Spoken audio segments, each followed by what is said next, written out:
Benvingudes, benvinguts. Comença el cinema. Crec que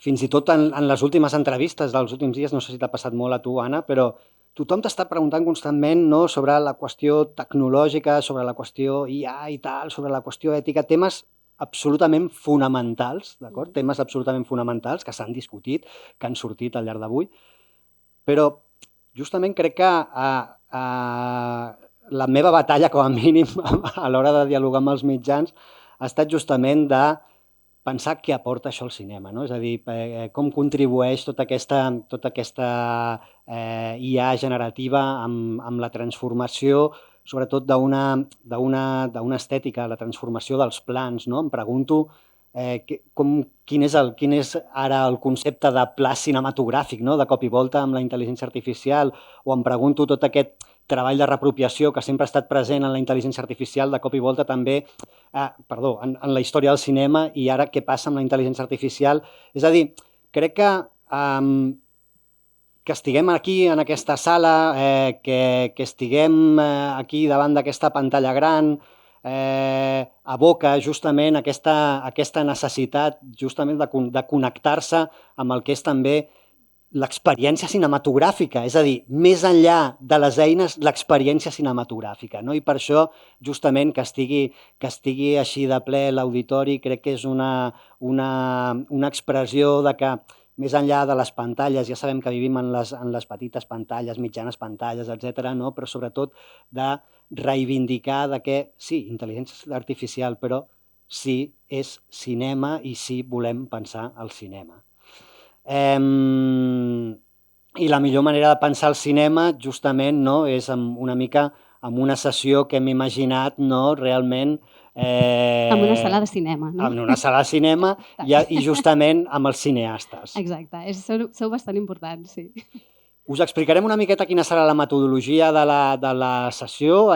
La primera part, projectarem les 5 primeres pel·lícules seleccionades a concurs, farem un canvi d'escenari, pujaran els cineastes aquí i parlarem amb ells i serà la forma també una mica de conèixer els processos que hi ha hagut darrere cadascuna de les pel·lícules. Després farem una breu pausa, brevíssima pausa, i després farem el següent bloc de 5 pel·lícules i repetirem la mateixa mecànica.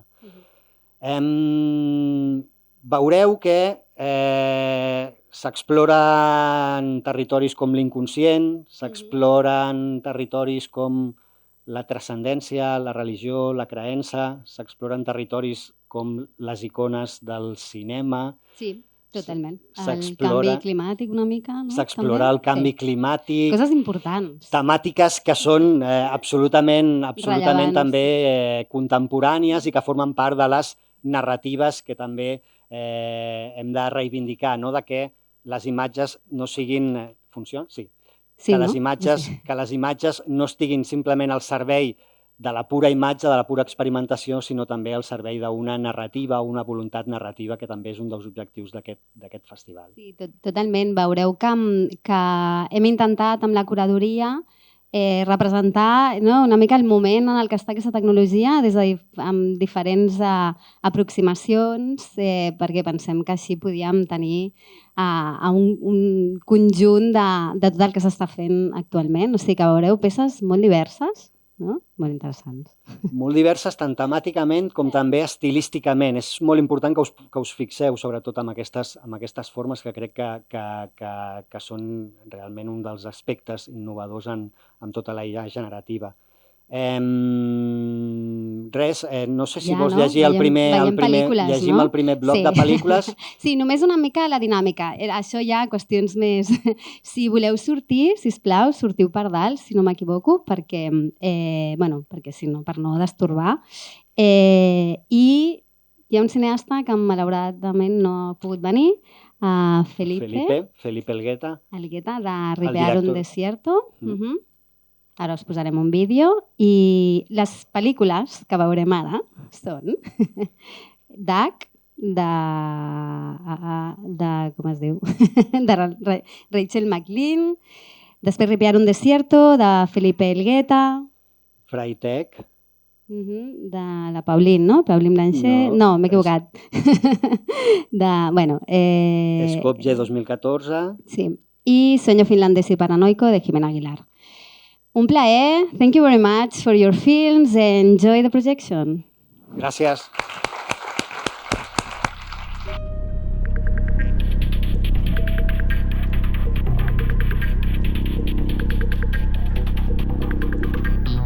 Congratulations to everyone. De entrada, Jimena, me gustaría un poco que nos pudieras describir un poco el proceso de creación. Creo que profundizas mucho en una cuestión muy poética, o sea, no sé si es el punto de partida un poco la escritura, la poesía y luego cómo vas trabajando el proceso de amalgamarlo con las imágenes. Creo que es una cuestión interesante, ¿no? Porque a veces mi impresión, o bueno, un poco compartida creo yo con el comité de selección, es que a veces las voces en off en muchas de las películas que hemos visto eran muy poco naturales, muy poco trabajadas, ¿no? Y en este sentido tú creo que ha sido un punto fundamental, ¿no? en tu trabajo. Bueno, ante todo, muchas gracias, Plus Rain, Sonar y UPF. Estamos muy agradecidos. Ahí está Mantrixa, que es mi socio, que es quien trabajó específicamente sobre la IA. Yo en realidad vengo de las artes escénicas y de hecho este cortometraje es la tercera parte de una trilogía que comenzó con una obra de teatro en la que Mantrix hacía también las visuales a partir de con una Wacom, hacía las visuales en vivo. Era una especie de concierto performático. Luego vino Eso era el peso del mundo. La trilogía se llama La trilogía del mundo. La segunda parte fue Una circunstancia denominada mundo. También una obra de teatro, estaba más de texto. Mantrix ahí hacía mapping y visuales en vivo también. Y también otra característica de la trilogía, además de que está Mantrixa, también participa Felipe Rubio en distintas áreas y yo en estas dos obras tocaba sintetizadores en vivo también.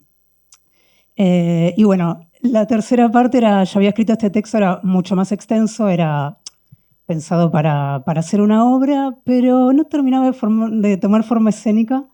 Entonces se me ocurrió preguntarle, che, ¿te parece? Bueno, che, muy argentino. ¿Te parece que probemos algo directamente audiovisual esta vez? Entonces tomé el fragmento de este poema manifiesto cyberpunk, o sea que sí, empezó con el texto. Y ahí fue que le dije, ¿te parece que hagamos algo netamente audiovisual? Y ahí él me contó que estaba empezando a experimentar con IA. No sé si vos querés contar más específicamente del micrófono. Bueno, hola, ¿qué tal? Bueno, en base a Jime, que ya tenía un texto que era hermoso y mucho más largo de lo que pudimos apreciar. Y bueno, Jime, nos juntamos varias veces a ver qué podíamos hacer. Primero íbamos a ir por el lado de 3D, render. Y bueno, como estaba todo esto de la IA y demás, empezamos a, bueno, yo ya tenía algunas pruebas como para ir viendo en base a qué podía pasar con el texto, muy por arriba, nada específico, y bueno, Jimé dijo, wow. Entonces, bueno, fueron desde diciembre del 22, habrán sido 6 meses de puro prompts, de buscarle, de muchos prompts específicos con bien específico todo lo que tiene que ver con el texto, porque bueno, si bien habla del futuro y todo lo que sucede, obviamente el prompt tenía que ser muy específico porque, claro, podía ser algo los resultados eran generales, no era nada concreto. Así que fue unos 6 o 7 meses de darle, buscarlo a lo que queríamos llegar.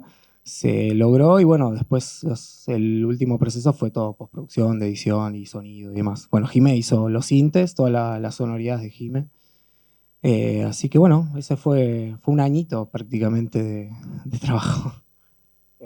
Muy interesante que especifiques esto del tiempo porque no, una de las cuestiones a veces no es como, bueno, ahora las películas, ¿no? Como lo haces en 5 minutos, ¿no? Esto, creo que aquí es interesante y me ha gustado mucho que introdujeras esto, que creo que será una cuestión que aparecerá también a menudo y que ya aparecía también esta mañana en el research, ¿no? El trabajo con los prompts, ¿no? Es decir, un poco entiendo que era una experimentación de ensayo-error y probando hasta encontrar el tipo de imagen que os interesaba y que funcionaba con lo que teníais escrito, ¿no? Hola, ahí está. Sí, fueron muchas reuniones muchos meetings, muchos Zooms, muchas devoluciones, feedback y de vuelta, porque claro, nos tenía que terminar de gustar a los dos. Entonces fue un ida y vuelta, fue un laburo, muchas, como decimos allá, mucho culoncillo, perdón la palabra. Pero bueno, creo que llegó a hacer algo concreto. Gracias. By the way, please welcome Rachel Maclean from DAC.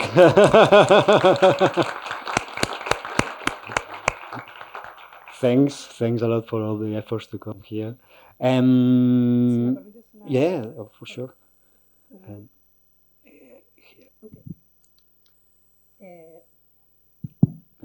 No, y también quería remarcar que nombrabas algo de la voz, de cómo fue trabajada. La actriz Camila Peralta es una gran actriz argentina, quería nombrarla porque su aporte fue fundamental también. No hubiera sido lo mismo si lo hubiéramos trabajado de otra manera. Genial. I would like to talk now with Ruma about Freitag, which was another film that has a very important, the voiceover. We were talking about the voiceover. I don't know if you get something, but here in your film, the voiceover is wow, quite movement. I would like to, if you could explain how you create the text and then how you manage this text with the images, because it's very different, the work that you did in your film, that the work that Jimena did in her film. No, it's very different, the aesthetic, but there is a play, with the voiceover and the images, and I would like if you could reflect and explain us a little bit about this. Yeah, thank you so much for your question. I don't know if people were able to tell it, but I think that's the marvel of AI right now, because the voiceover was AI generated completely. Really? Yes, there was no voice actor involved. So that's the marvel of AI, and I was very impressed with the results that I got. So mostly my process was, I thought of this little message that I wanted to send my mom. And I made this film when I had only recently moved to London for my education. And I was finding it exceptionally hard to adjust to life in London. And that's when I made this film. And it comes from a place of being alone and constantly wondering about time, memory, relationships. And that's how the thoughts percolated into this film that I made. And I wanted the film to be very experimental in the sense that the images are quite random, if you noticed.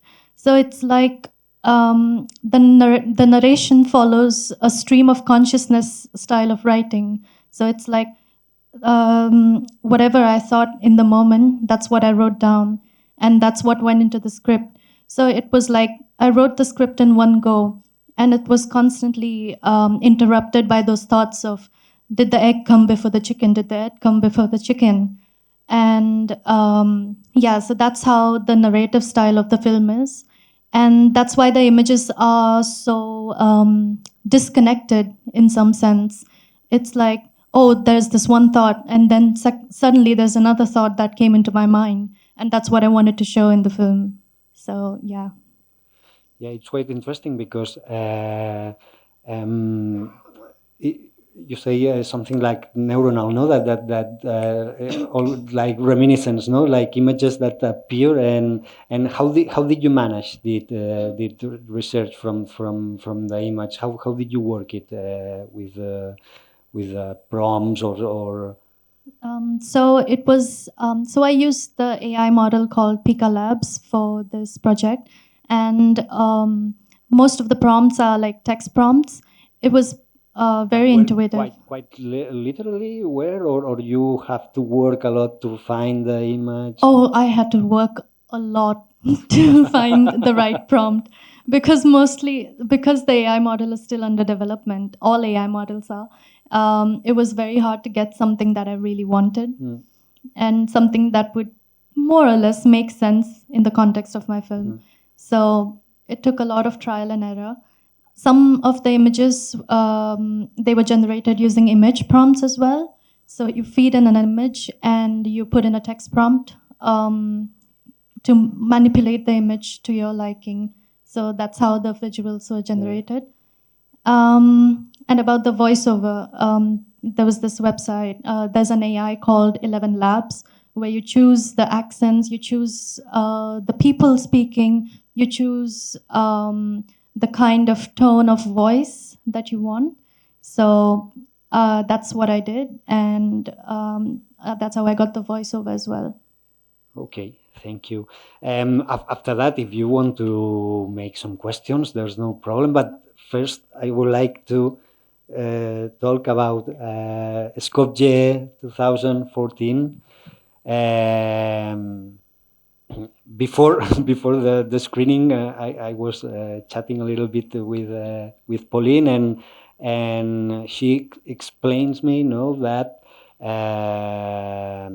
Skopje 2014 starts with your PhD or master thesis, and it's fascinating because it's the proof that our festival makes sense, not the research and then the movie. And I would like to, if you could explain us a little bit with about the beginning of the process and the project. Yeah, for sure. So I moved to Skopje like 2 years ago, and it's difficult to not see what the city looks like. And I started my PhD. My background is in urbanism, and I found it fascinating to see how people were remembering their city, so about memory and about how we archive our cities. And most of it is through social media, it's through the internet. So this kind of led me to thinking about, if the internet is this big archive that AI is using, then how do we remember things that are wiped away, especially when it's state-led evasion of past memories and past cities. So that's led me to that, and my PhD was kind of the starting point. It was fascinating because with your film you demonstrate us that the power have a visualization, a urbanistic visualization, and you can erase the past from one city like Skopje, and you can create like an imaginary past. And how was the process? You start to realize about that use on the images of Skopje in internet, and then you start to with the film. How does it work that? Yeah, I think it started because I really wanted to find photos of Skopje before 2014, especially because Gorevsky, the guy who did all of this, managed to flood the National Archives at the same time. And I was thinking, okay, let me do the usual things like go on Google Images, and then thinking, okay, I made this quite a while back, and then thinking, okay, how do I kind of go past Google Images or Google Maps, and then started thinking about image generation, and then I started thinking, okay, how is the internet remembering this, and trying to see if it understood anything further than just what you see on Google Images or social media. And I used ChatGPT, and then I used like a bit of Runway. Not much. Not much. And I'm wondering if it's something that it's I don't know if you know another cases about this kind of creation, about one city past. If you have found another examples about this. Yeah, I think many dictators and governments, especially in countries that are very new, so post-Soviet countries, post-Yugoslavia. it's a confusing time to try and create a national identity. How do you unify people? How do you create a sense of belonging, create a sense of nationhood? And so many countries do it in many different ways. The reason why Skopje is unique is because of the extremity that it's done it in. It's literally glaring in your face. It's also all made of styrofoam, by the way. It's not actual real buildings. They're just facades. And yeah, that's what I found fascinating as like a case study, but it's happening all around the world. It's state-led narratives that are wiping away minority histories, and yeah, I think that's why. And Rachel, welcome again. So nice to be here. Wow, Marilyn Monroe, James Bond, from starting the festival, it was quite impressive, and we would like to know about that. How do you start with this idea of the deep faking, Sean Connery and all the James Bond's saga characters and Marilyn Monroe. Wow, tell us about so Duck is sort of in some ways similar to previous work I've made. Like I've made work for about the last 10 years where I'm the only character in films. So I play all the parts, but with like prosthetic makeup and green screen. So with this, I just did it, but with deepfake instead. So deepfake audio and deepfake video, which was fun and like gave me a whole new potential. So the film is called Duck, based on the phrase, if it looks like a duck, quacks like a duck, and acts like a duck, it is most probably a duck. And I wanted to do a kind of ironic take on that idea that you can believe what you can see because you can't believe what you can see with deepfake. And it kind of came from, I was aware of quite a lot of what the narrative was in the media around deepfake, of this fear that, you know, AI is going to create a situation where we no longer know what's true, or we no longer are able to trust images. And because I spend so much of my time working in Photoshop and doing green screen, and I don't relate to images as indexes of truth, or I don't see them as straightforwardly truthful, especially with film. Film is built on the idea of illusion, or a kind of complex illusion that we understand. So deepfake's got this kind of tongue-in-cheek tone to it, where on the one hand it talks about the real fears of AI, but on the other hand it maybe makes fun of some of the imagined fears of AI as well. It's fantastic because all the film have this I don't know how to say it, but this idea of conspiracy from the 50s, 60s, no? Yeah. And I think that it's important. It was really important, no, for you, this imaginary. I think so. I presume. Yeah, I mean it's kind of iconoclastic a little bit in that, like Sean Connery. I'm from Scotland, and he's like the most famous Scottish person ever. So if you're gonna like deepfake anybody, Sean Connery, okay.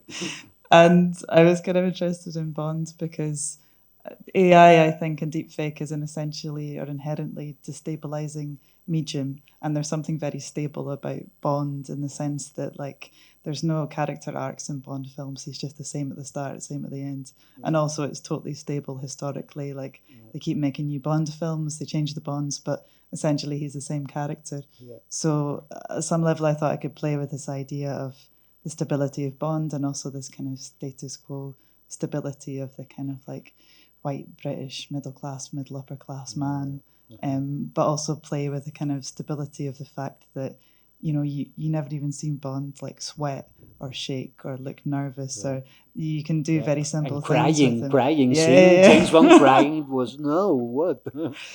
and what's about the rights? You were afraid about the if maybe the major I don't know who was the who has the rights, but the Broccoli's. Some you were afraid or not, or no? No, maybe I should be, but no. I mean, I'm an artist, and I guess I like see it in a sort of art historical sense. You know, the kind of Andy Warhol idea of collage, and deepfake is like totally a more complex form of collage.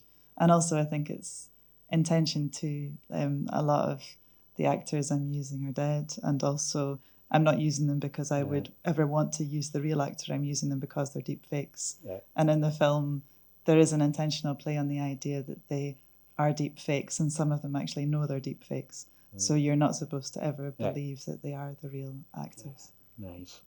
Now I think that we could light on the public and maybe we can open the mic if there are questions. It would be interesting if. Okay, now I see here on the second row, and then. Hi, thank you. Congratulations, since there was really amazing films. I was wondering, and this is a question mainly for Pauline, but you can ask whatever you want. Since I was watching your film, I was wondering, how do you understand the role of the archive and all the images that are not digitalized or are not in the internet? How do you imagine that these kind of images, what role do you think they will play in the future? So also thinking about the whole dataset construction and the whole ecosystem of building a dataset with tons of images. Where do you are as a creator in this ecosystem?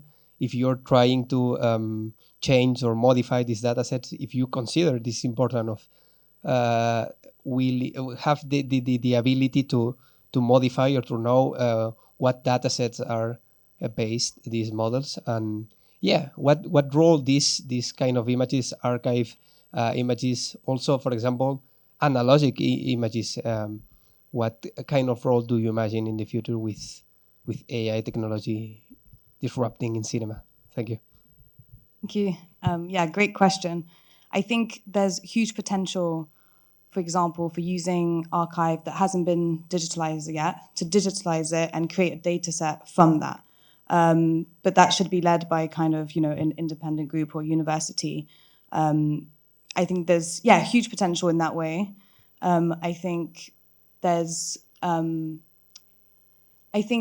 what's kind of scary about it is the fact that these young countries don't have much of an institution that's looking after the archives. And, after this project, thinking about it a lot, I think going into the direction of using it in a way that could then create these new data sets, although that will cost, a lot of money to digitize everything. And there's actually, like I said, most the archives have been completely flooded, which is complicated. But yeah, does that answer your question? Yeah, cool, thank you. Yeah, I had a question. Is it Rachel? Yeah, about Duck. So you made the interesting comment just now that it's kind of fun because the James Bond character doesn't change, so it kind of fits the fakeness of the technology. You also said that you had no hesitation and didn't worry about using the actual likenesses of some of them dead, some of them alive. And you're making a statement about AI and the deep fakeness of it. What if the technology was better? Say we're a few years from now, and you can make your film, or you made a film like this, and the characters looked a lot more realistic, and they weren't so stiff. And you almost thought you were looking at not this deep fake, weird, amusing Sean Connery and Roger Moore, but they actually look like the real guys. Would you have any hesitation there? Maybe. I think it would make it a different artwork. I mean, a lot of my work, even before deepfake, was you're intended to know it's fake. Like, I use green screen a lot, but it's never to emulate reality. It's always to kind of create a heightened world where you're aware of the fakeness. So in some ways, that's what attracts me to this kind of like generation or this model of deep fake, where there's always that, as you're watching, a kind of slippage between you're feeling that you think it looks like Sean Connery, but it's not quite Sean Connery, and you can see some of my mannerisms coming through. So to me, that was part of the film, and it would be a very different film, like you say, if they were very believably like the characters. But there's something interesting in that too, I think. You think that would be wrong? Will you have any hesitation if you had a conception of something where the characters look that much more realistic? I think it's about intention. I mean, I think it is wrong if you're like deep faking an actor because you don't want to hire them and pay them, obviously. But if you're doing it for artistic reasons, and there's a reason why you wouldn't hire the actor because you want it to be a deep fake, I mean, I think with all these things, it's complex and it's about intention and context, and there's not one kind of generalized thing that can be applied to all situations.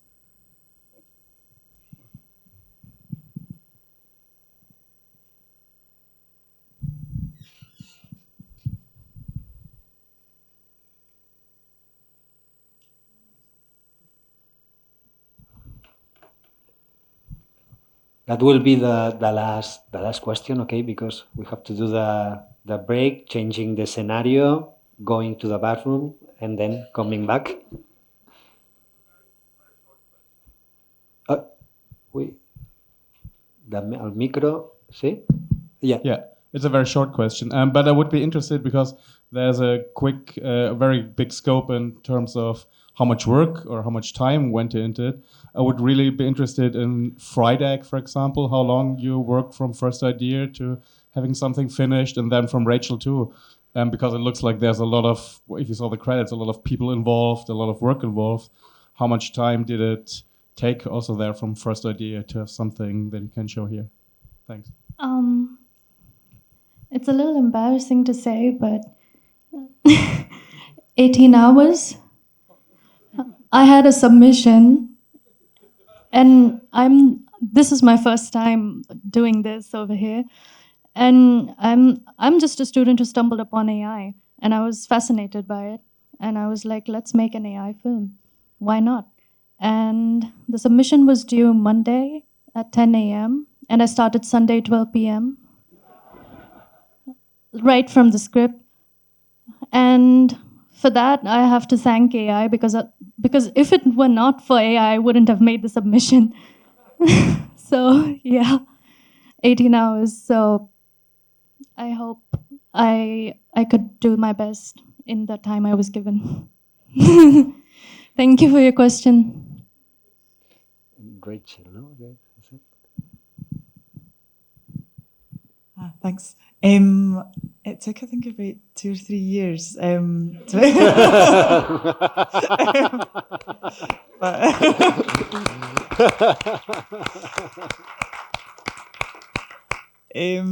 So I started kind of trying out deepfake, when was it? About 2020, and it was still pretty nascent, and worked from there. But yeah, in my studio, I work with a technical assistant, Tim Dalzell, who pretty much taught himself how to do deepfake using Deepfake Lab and just kind of Discord channels. And we spent about a year doing tests and figuring out what was possible.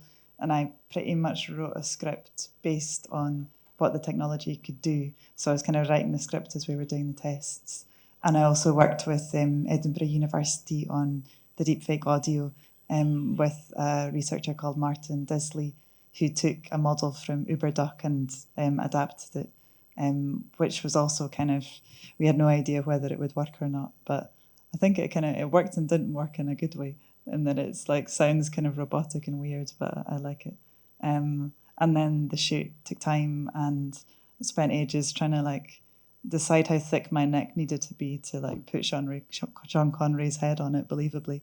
So we had to make like a prosthetic neck, and post took about 8 months just because of the complexity of just the green screen aspect, but also just actually processing.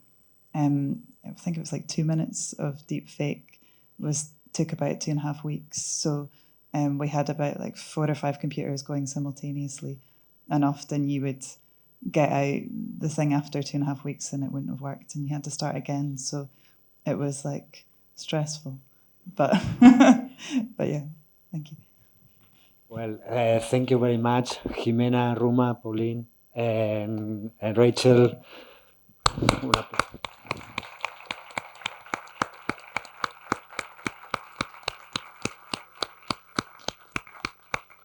Fem una pausa de 10 minuts i ens retrobem ara amb la segon bloc de pel·lícules. Gràcies. Okay, thanks a lot for staying here. So we are going to present the second session. Ara presentarem la segona sessió. No sé si està una mica alt el micro.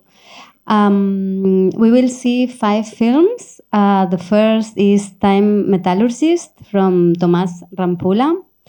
The second one here. The second one, when people talk about their dead, they look up. The Anna Halbleib. The third one, homage to, let me, if I get it right, loqui from Maria Tan. 512 from Joris Mezouar in representation of Arthur Chopin, that is a director but couldn't came. And finally, Morbo from Jonas Sanson. We hope you enjoy the session and we continue later on. Thanks a lot for being here.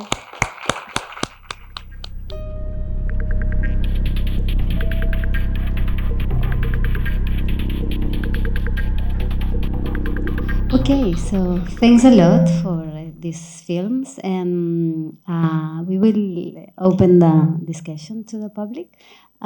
First of all, I was thinking now that I was watching again all the session, how can we do something with this to not make people, okay, how all the films dialogue between themselves, like really well. I was thinking that they have many things in common.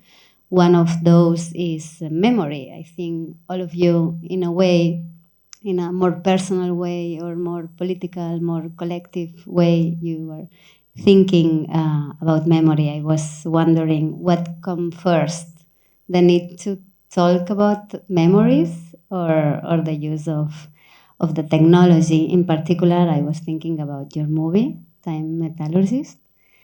I would love to know a little bit more of the movie itself, the theme, because it's quite interesting, all the connections that you want to talk about. So if you can explain a little bit more about the film, and then you can explain if the movie, what came first, right? Like you needed to do it with AI because you wanted to explore this kind of latent space memories, or it was afterwards?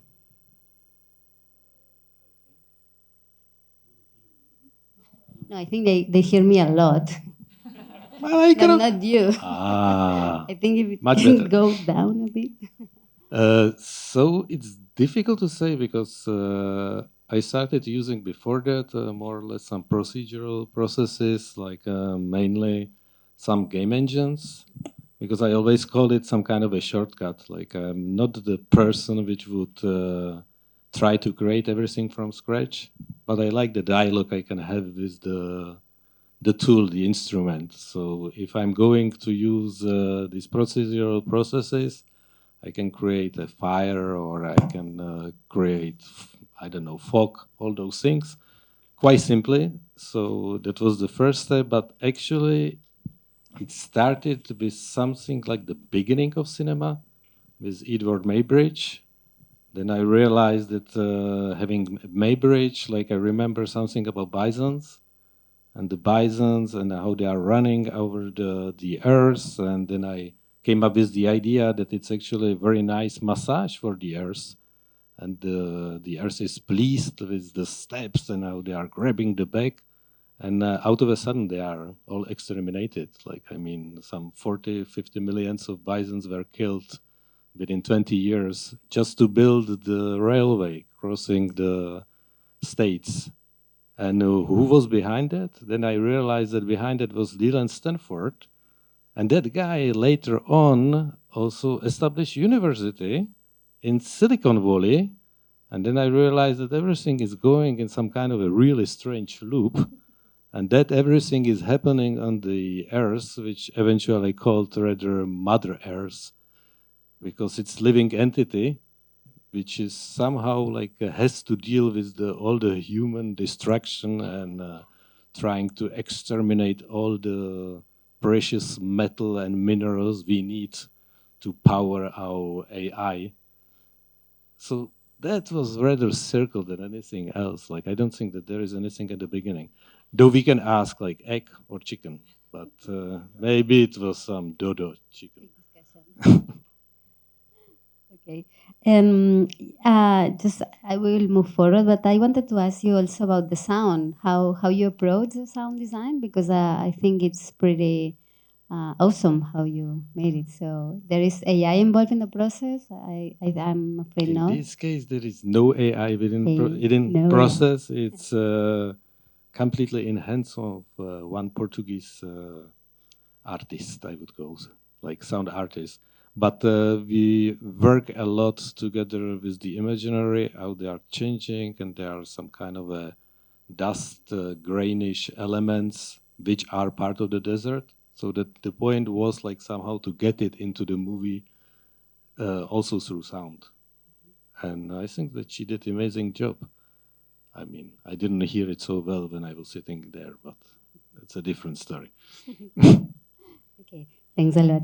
So, Jonas, yeah, your last movie, it's, I mean, the movie which just was the last one, Morbo, it's quite impressive also how you managed to create all these images. I imagine there are like a lot of them to create this montage. I think you wanted to explain something about the movie yourself. You can pass along the mic. Thanks. So I'm not a very good public speaker, so I'm Don't gonna worry. read a little bit. So my name is Jonas. I'm from Brazil. So Morbo is a project that I developed by myself with the help of Alice, which made the soundtrack of the movie. Amazing also. So the film basically tells like 24 hours in a large Brazilian city with the focus on characters' emotions. So use AI tools to exaggerate the facial expressions and create images that are very close to what we are used to see on the streets or on the news. But with kind of distortion of the reality. So the idea was to use and embrace these distortions provided by the AI tools. So I use Midjourney and Runway to create these unusual scenes, like two old ladies like laughing and in a big explosion with blood on their faces and things that you're quite you could see on the streets, but you don't see every day. So it's usual but unusual at some point. So a lot of this is kind of how I feel. So as an autistic person, I'm very sensitive to everything around me, like right now. Like everyone looking at you. So I kind of have this perception that all of these things are happening all the time, all over the world, and all around me. And by using this frenetic speed in the video, I can represent a personal perception of my reality while playing with the semiotics of the image when they are watched like so quickly. So we know they are not humans, but we feel and experience their emotions because we have them inside ourselves. Totally. So super interesting. Thanks a lot for the effort. We will try to make it smooth so we can discuss more about it. So we will continue with Anna, just in order. So yeah, I was I was thinking also about your film. I would love for you to explain the process, how it was the process, because I think you train a model and. How is that? And how is your approach as a filmmaker? I mean, why you needed to use AI? Why you decided to use it? What was giving you this technology to embrace it? Okay, so it started very early because my fascination with death was when I heard the fairy tale as a child, which is Godfather Death. Yes, my parents were worried about it, but But it created some discomfort, and I think that goes into exploring it artistically. And when I did my master's in creative documentary at the UAB, I investigated a lot the contemporary narratives around it. And since secular funerals are on the rise, there are funeral speakers that write speeches for people that don't have religious affiliations, which is really interesting to read those speeches and to see that there are little words, little remarks that still have this idea or essence of transcendence.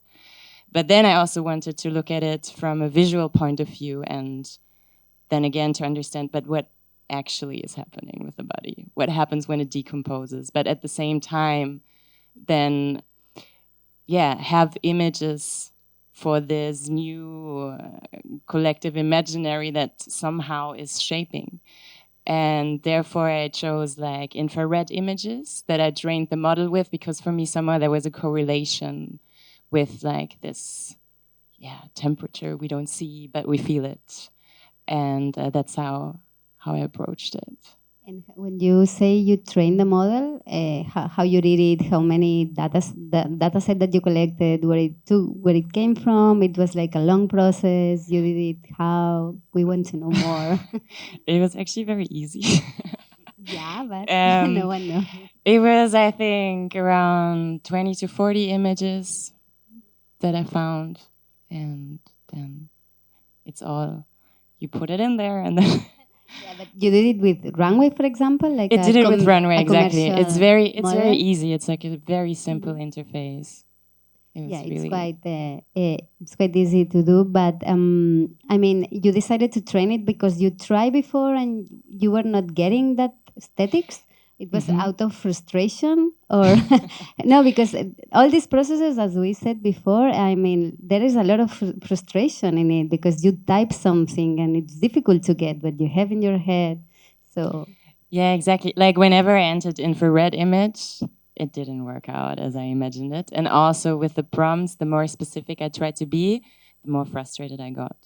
So, and then again, I wanted to explore this big concept of what is transcendence, or what is AI going to tell me that transcendence might look like? And that's when it became interesting, because I didn't have an expectation of what it was going to show me. So it was really like a visual exploration in that sense. Yeah. Good. Thanks a lot. Thank you. So we will move to Maria. Congratulations. I think you did a really wonderful film, and it's more close to documentary film and a personal story. Again, I'm interested in how and why you decided to use AI and in which parts of the process you use it. So if you can explain us a little bit more. Oh, absolutely. So the reason why I made this film is because so I've undergone through a lot of internalized racism and all those nasty things. And basically, as an adult, I started going back into those parts of the cultures that I was repressing a lot. And I was like, enough is enough. I want to talk about this. This is a part of me. But I was always struggling to visualize it properly in a way that would render justice to the maximalism that is so, inherent and essential to that side of me. And with the rise of AI, I was able to basically, something unblocked. It's like a chakra got unblocked or something. And all of a sudden, I was finally able to render what I've had in my head this whole time. And the fact that I was able to render it so perfectly in exactly how the imagination was, it gave me that extra boost of energy that I needed to finally make this real. I remember that the day I woke up and I wrote the script, it was literally straight out of bed. Like, it was like talking to a friend, oh my God, this thing happened to me when I was 8. And I was able to just talk about it so naturally. So it really gave me that, empowerment, if you must, to really bring it to life. And what was the second part of your question? I'm sorry. No, I think you answered everything. But anyway, I have another one. So how was the process? The process, it was kind of easy. I mean, it went straight. I mean, because as we were saying before, like sometimes too much what you have in your head to what the outcome sometimes is tricky. So absolutely, a lot of trial and error, a lot of trying out different softwares are out there. But mainly what really helped me was, going, so obviously a lot of data sets, like, they got these image captions, right? And also like the different ways that a data set can be done is by scraping images, including the captions and image descriptions that's given on the internet. So a key thing, a key, tip, I guess, that was really helpful was for me to go on Wikipedia, figure out the exact name of that Vietnamese style that I grew up with. That took me ages because I grew up with it and no one told me what the hell the just name to was. understand that it was the process or to find the That right... was to actually find the image caption, the image description used to describe the style. Exactly. Which then helped me find the actual prompt and the different image references that I could then use in order to guide the output. That was the hardest bit because I literally came in it blind. The whole point, this whole journey was me basically figuring out what the fuck is the name of this genre? Like, how do you call this thing? And nobody knew what it was called. And that's why I wanted to figure it out. So it came from a simple question, what is this genre of Buddhist Vietnamese art called, all the way to me just making that film. Okay, so that leads to another question that I will ask later on, but now it fits really well. It's like, as a filmmaker, this technology really changes your methodologies. Like, I mean, for example, what you are saying now, like, for example, if you did it like in a traditional way, filming a camera, maybe you didn't have this knowledge, this new lexicon, even, no, this profound knowledge of what you were portraying. So how it shapes your methodology as a filmmaker using these tools? It changes or it mutates a lot? It gives you something new? It definitely helps with what I call the pain points in the process. So obviously, as a designer, practitioner, artist, we all have, as a creative, an existing process.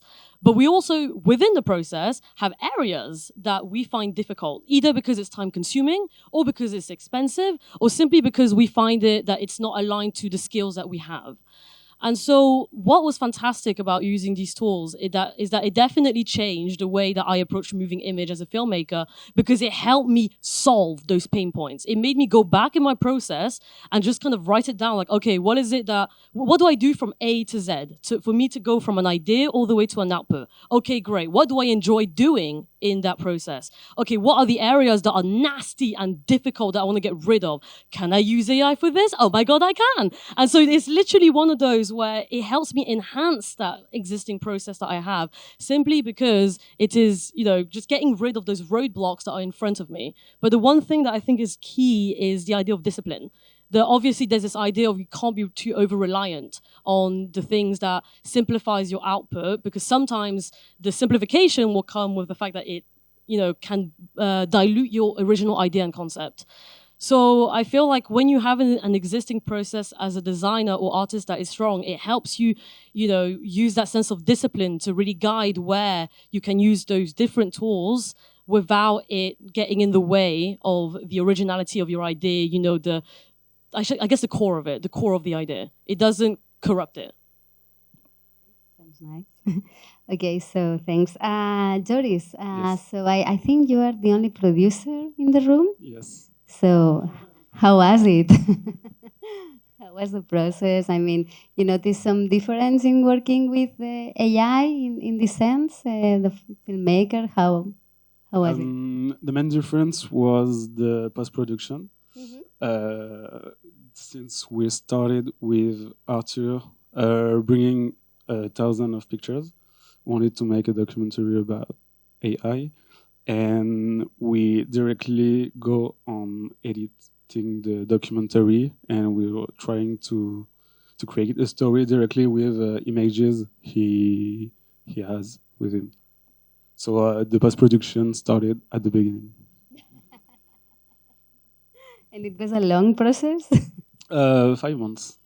5 months. From the beginning, since we had an exercise at our school in the second years to make a documentary. So we started on February, at the beginning of 2022, and 6 or 7 months later, it was over. Okay, so I will continue, but I don't know if someone has any question, just to not leave it till the end. I don't see anything, to be honest. Vale. Hello. Okay, one question there. Thank you.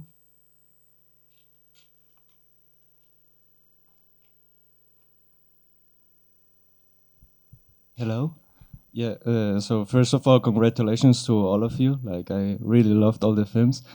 And about Morbid, I wanted to ask, how did you get like the color palette of all the shots? Like, there were a lot of shots in like frames of in 1 second, and I saw like the composition and the colors and everything was very close. Like, how did you get like this resemblance?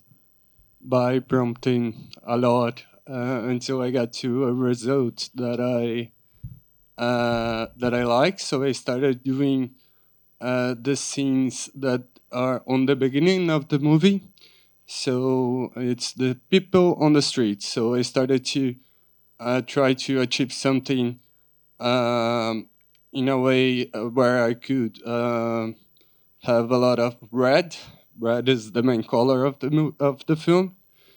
And then I started to remix these prompts with remix these images with images of violence. So I had this kind of duality images, and the red was present in all of the film.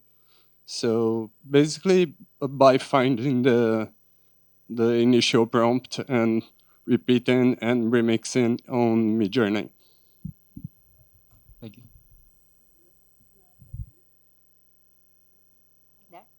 Oh, yeah. You want to answer his question? you want to say? Ah, you have, okay. I mean, okay, first and then you. Okay, so go on. You have a question. Can you give the microphone, please? Him. Todd. So a lot of times a filmmaker has to direct actors, and an actor doesn't exactly do what you want them to do, but sometimes they do something better or surprising, or serendipity comes in. You were talking about prompts, or any of you I'd be curious about, because when you're directing AI, you also have like a much stranger creature, not really a creature, obviously, but where it doesn't exactly give you what you want. Sometimes it gives you something positive, but a lot of times it's stubborn and doesn't take direction well. I'd love to hear from any of you about how you felt directing AI when it gave you something either serendipitously surprising and good, or when it was stubborn and it drove you crazy because you couldn't get what you wanted.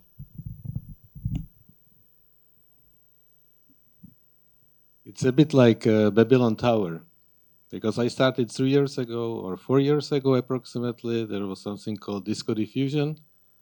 Then there was a different type of diffusion. So I tried to use the same prompts, like having like all the hard work is already over me, and I gave it to it, and they didn't understand it. The actors really started to behave completely weird way, like, and they were like creating something completely different. So that was the moment I realized, okay, it's data sets, like, and how they are like then dealt with and so on. So it is in a way frustrating, but it's frustrating just in a case that you don't accept the fact, like, that you need to communicate with it a way to find the language within that Babylon. And then you can somehow cooperate with it. And especially now, when you are getting more new tools, like you have, I don't know, LoRa's. LoRa, like, is exactly a solution for your problem in a way, because it's really small data set which can just give it a touch of some direction you want, or colors or anything. And it's really small thing you can train by yourself. So in that term, it's developing. But at the same moment, I have to admit that in many ways, I like the older things much better, because they were hallucinating much nicer way.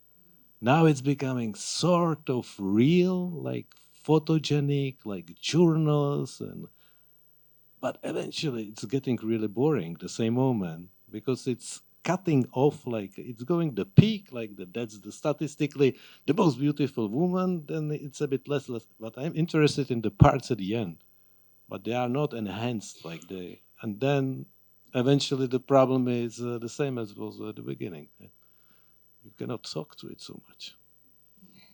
But you have to discuss this, hallucinate this, maybe. For me, it was very frustrating because it was very important to me that the people looked like Brazilian people, and Brazil is very diverse. So the people who Midjourney gave to me was always like white people, like always, and usually men. So I really needed to describe every single black person or Asian person or anything different from a white person in my video. And I tried to do this a lot because Brazil is really a mixed country. So it was kind of frustrating. The word frustration. Yeah. Okay, so you want to do the question? You want it? Yeah, sure. Open mic. Sorry, I was just really curious because when I was watching everyone's films, and not just us, also like all the filmmakers that we're showing today, why are we so obsessed about death? Like there's literally every single one. I feel like there's every single one of them. I feel like there's a thread of morbidity, death, this idea of humanity. I mean, in my case, obviously, it's related to this idea of impermanence, this idea of, the AI tools makes me feel my own humanity, because obviously artificial humanity. And so I can understand this idea of wanting to leave a tribute behind, some kind of legacy in a world that is too noisy with images. But I want to know for everyone else, are we okay? Like, why are we doing so much stuff about death? I must say, I don't know if we are wrong and we just selected, the dead ones. Are you guys okay? I don't know if it's our fault. No, I must say that it's a recurrent theme that it's appearing, and the reflection on the technology itself in a way or another. So, answer yourself. I mean, Anna is obsessed with it for another reason. The German fairy tales, huh? Oh yeah. What can I say? Yeah, talk about my movie, like it's a much more movie about the earth, like so.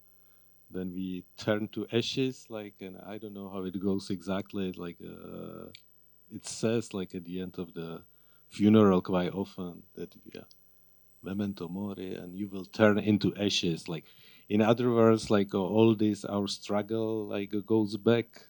And it's going to be recycled once again. Like, but the earth is the thing which is going to stay. So in many ways, it's time metallurgy is also for a fact, like that it's about different type of a time. They call it deep time in a way, like, but that means the time we cannot perceive, and it's the time of the earth. So the death there is what, like maximum, like, and that's too much. Okay, we have just time for one last question. I don't know if there is one last question, otherwise I have many more. Okay, one last question for you. Oh, hello, hi. Thank you for your films. And okay, I just had a thought while watching them. Like, I'm just coming from like a shoot of a documentary while I was directing like non-professional actors. And especially with non-professional actors, you have to be very careful about what you ask them, because you cannot go back. You cannot make mistakes. When you ask them something and you put them inside a dimension, then you cannot go back like with professional actors saying, no, this is not working. Let's change it, because they are like normal people and they might be confused. So you basically fuck up your film. So you have to be very, very, very precise with non-professional actors. And now that I was watching your films and getting into AI and prompting, I realized that directing with prompting is much more of a getting more and more precise, like trial and error. So for me, there is a very nice contradiction between these two. Maybe I'm asking you, is there a contradiction there? Like with prompting, you always want to get something more precise. So the only limit basically is your own frustration and energy, while reality, and especially like non-professional actors, for example, set you a limit that you cannot go beyond? And is that limit a creative tool? This is what I'm asking you. And this is maybe, how do you find this creative tool into AI, which doesn't give you that limit? I don't know if I explain myself. Yeah, I think that I do understand, but I would say that you have two types of authors. You have an author who really has the idea and just pursuing that idea specifically. And then you have an author which is, let's say, filmmaker or a director, which is giving a space to the actors to do something. And he's trying to find it, which is not exactly in the head. Like, so it's some type of a dialogue. So you have the same thing, like you are pursuing your movie, like a documentary movie. You know which direction you want to go, and it's supposed to explain socially, ethically, or whatever. So you are trying partly to force them to do what you want, but at the same moment you want them to be what they are. So it's a dialogue. So this is a dialogue with a machine, but it doesn't work that way. Like, but it's a dialogue. You just talk to it, and it will give you responses. Like, yeah, sometimes there is a quarrel, and sometimes you really argue, and sometimes you love each other because of that's beautiful. Like, yeah. But I don't feel like that it's coming just from me, but it's coming from some type of an understanding of the thing or what is beneath it, and how to grasp, because it's not magic in a term like abracadabra and it's there. Really not. And do you think, all of you, just to finish this love story with the technology, are you going to continue? You have willing to do more pieces with AI? Yes or no? So yes or no? Yes. So we will have a festival next year. So okay, so we wrap up here, but we will be around. Thanks a lot.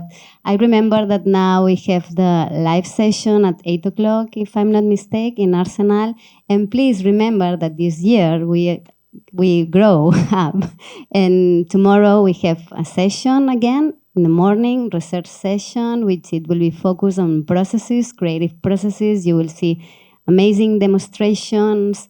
It's really worth it, and case studies, so please come. And in the afternoon here, it will be an amazing trial and error thing with Apolinario Pasos from Hugging Face, that he's over there with the hat. Also, Mats and Piotr, they will show us the work in progress they are doing with a film about the hero, which they train and AI into all the Herzog materials films. So it's super interesting to know about the processes. And we will have the prizes, the awards, and the closing film, which is Latex Kid from Frangas. So we wait for you tomorrow. Thanks a lot.